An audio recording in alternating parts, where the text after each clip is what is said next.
Hello and welcome to Defence Line, a weekly program on defence, security and more. In this episode, we will discuss the continuing crashes of Mige aircraft in India. MiG-21, which at one time was the mainstay of the Indian Air Force, is slated to be phased out of service in 2017.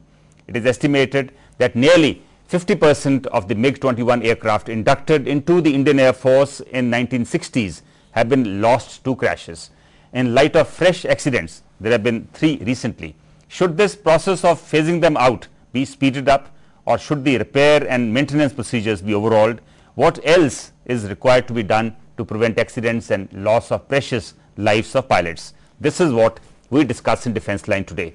To discuss this issue, we have with us Air Vice Marshal M.S. Barad, former Assistant Chief of Staff Training in Air Headquarters, Air Marshal D.N. Rathore, former AOC&C Central Air Command, and Air Marshal M.M. Singh, former AOC&C Western Air Command. Gentlemen, welcome to the discussion. Before we go into a discussion, take a look at this report.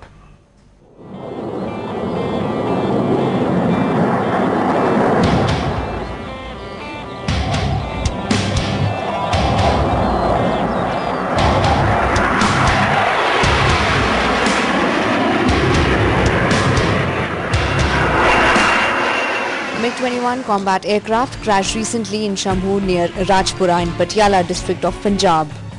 The pilot managed to eject himself out safely. A month earlier, another MiG-21 fighter aircraft had crashed in Rajasthan. The pilot was killed.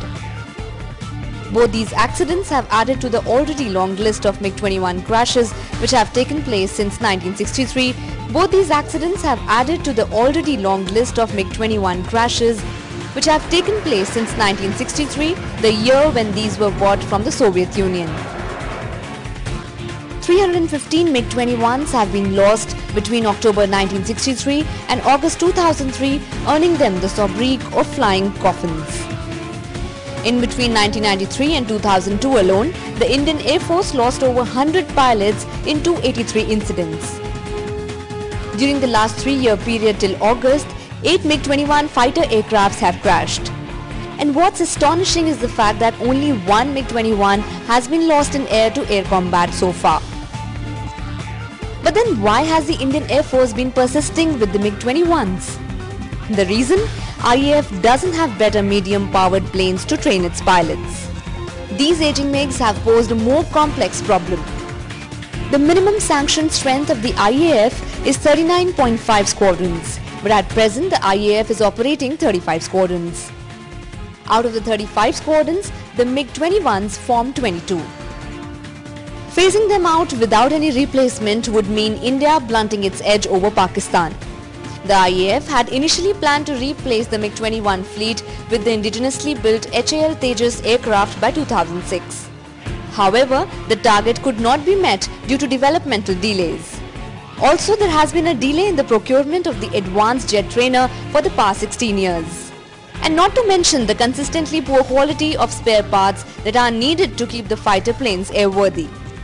Though the Indian government has initiated a process to acquire 126 modern combat aircrafts, it will take another few years for the required fleet to be realized. Till then, there seems to be no other option than to just keep flying the flying coffins. We are in conversation with Air Marshals Rathore, M.M. Singh and AVM Barad. Air Marshal Rathore, I'll start with you. The MiG crashes, especially of the MiG-21s, have been a cause of concern. But tell us, how does the track record of the Indian Air Force by way of air safety compare with the other leading air forces of the world? I have been associated with these statistics. Yes. In a way, because after staff college, I did my staff course, staff assignment in Air Headquarters as ADFS 1, 72 to 75. So I know this from the very beginning, in fact. The MiG-21 varies from the other fighters in many ways. And many of the reasons for those accidents at that time were those. Because it's a supersonic aircraft. It is meant only for high altitude interceptions. When I did the conversion, we did the conversion in Lugawaya. Thereafter we came to Chandigarh and we converted people here. Most of these sorties will go 40,000 feet and do missile launches and things like that, practice mock and then come back. In a mission like that, nothing will happen. But gradually the compulsions of war and our own view, they made the MiG-21 initially a partly ground attack aircraft, and finally thereafter fully ground attack aircraft. And so much so it was also modified accordingly. So you think the change in the role of the aircraft could be leading to accidents? It is a major factor. That is one. The other thing is that the aircraft, even though it was made a ground attack aircraft, actually it is not suited for ground attack. Because I am a pilot attack instructor, also fighter combat leader.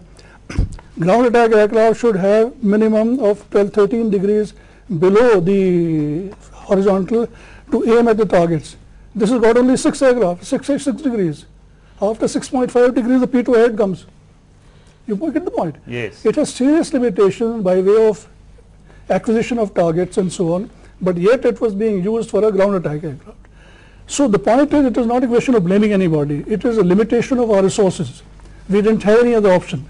And under those conditions, the people exploiting the Air Force were compelled to do these things.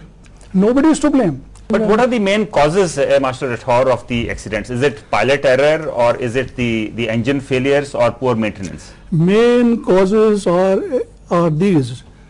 The aircraft requires, for various reasons, very high pilot skills, very strict concentration.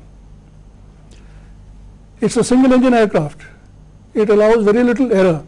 So therefore, any lapse in concentration is not covered by anything else, and therefore pilot error will remain, has remained a very major cause of the accident. But at the same time, there are reasons why that pilot error occurs. Under these circumstances, Indian Air Force has operated MiG-21 aircraft, I think has done extremely well. But the fact is the numbers were so large. When you do analysis in sitting in statistics rooms and air headquarters and so on, you have to see how many squadrons, how many aircraft are involved, and see then how many numbers. But can we say that amongst the ground attack aircraft, MiG-21 is more unsafe than the other ground attack aircraft? No, it is not a ground attack aircraft in the first place. But the fact that we are using it as a ground attack aircraft. Exactly, so therefore it would have its limitations. And those limitations will result in partial mission accomplishment and also certain amount of some amount of risk. But Air Marshal Rathore, since you've flown different aircraft, were you uncomfortable flying the MiG-21 as compared to the others? I was not uncomfortable, but I have analyzed it from the beginning. I had to be that damn more careful flying the MiG-21 aircraft. I have never had any problem. I have not had any accident. But the fact is that I knew that if I let my guard down, anything can happen at any time.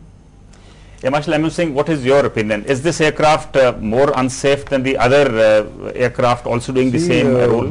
There are various factors. One is the training. Now, at one time, we were getting pilots straight from the Kiran and Iskra, straight on to MiG-21. At Tezpur, we had 2 squadrons which were converted into training squadrons. There are a lot of pilot error accidents there because it was just too big a jump for pilots to do that. And all because the Air Force partly responsible. We should have got an intermediate trainer. Earlier, the pilots passing out from Iskra or Kiran used to go to Hunters and Nats and then go to MiGs. But when the Hunters and Nats were phased out, they were going straight on to the MiGs, and it was very, very difficult for people. So you blame a lot of these accidents to poor training? Well, I would say poor training. The fact was it was a wrong training pattern. But was this taken up with the government at any point of time? Well, it happened after I retired, but we've been an advanced trainer. We've been asking for a long time. Why it was not given? Maybe probably the Air Force top brass didn't push it hard enough. Didn't bang the table, or maybe the government was trying to doing some sort of underhand deals with various manufacturers. Underhand deals with various manufacturers. That's what you're suggesting.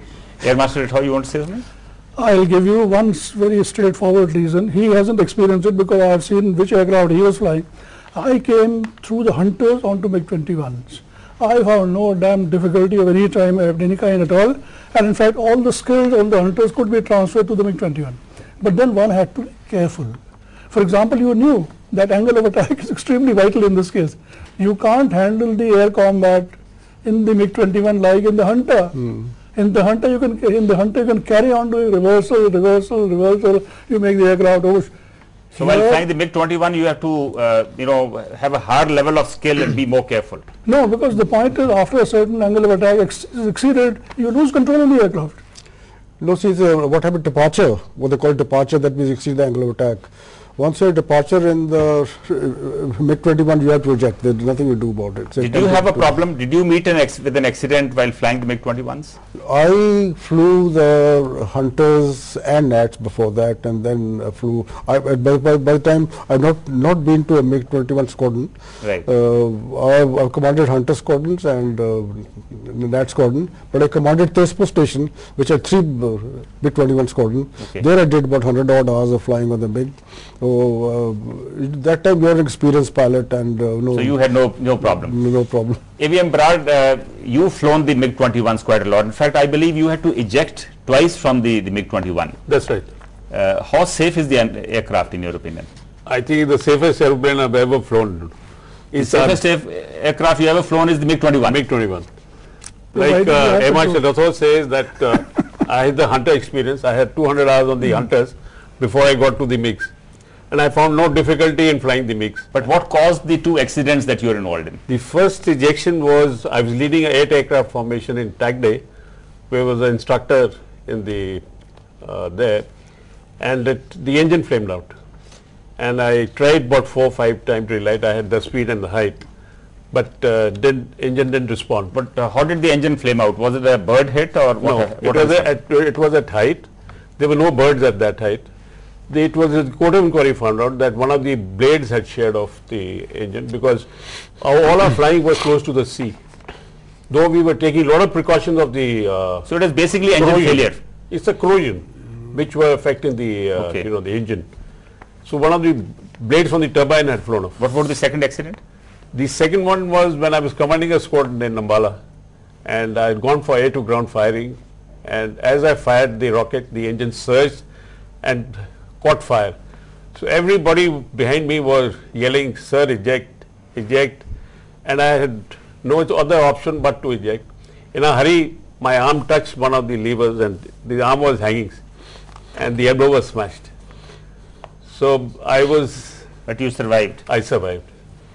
But in both cases there must have been courts of inquiry. So were the courts of inquiry, the findings acted upon? Acted upon the sense that we were taking all precautions. The TAG Day in Jamnagar had no choice but to continue their flying there. But we used to change our aeroplane with other squadrons very frequently. Even perhaps there is a feeling that the Indian Air Force doesn't take the accidents very seriously. There was an accident last week in Russia. MiG-31 met with an accident, and the flying of all MiG-31s was stopped till the findings of the inquiry came out. I have read this here. Yeah. I think it's a joke. I have been going to Soviet Union for 40 years now. I went first in 67. I have 13, 14 trips of training and so on. I was also air advisor in Moscow. Firstly, they are liars. They never told you the truth for many, many years. And this is bullshit. There is no question. They don't reveal. They never used to reveal any data at all. And they kept flying even after the accidents? That we don't know. Nobody knew what they were doing. All this truth. But maybe Russia is a little more open after the disintegration of the Soviet Union. Exactly. So therefore, all this has happened only after the disintegration, and now they are going to the other extreme. So we can learn nothing from Russia. We have enough. I have been air advisor. But are you in favor of stopping all flying of the aircraft of that particular type when there is an accident till the findings of the inquiry are out? No, I am not. What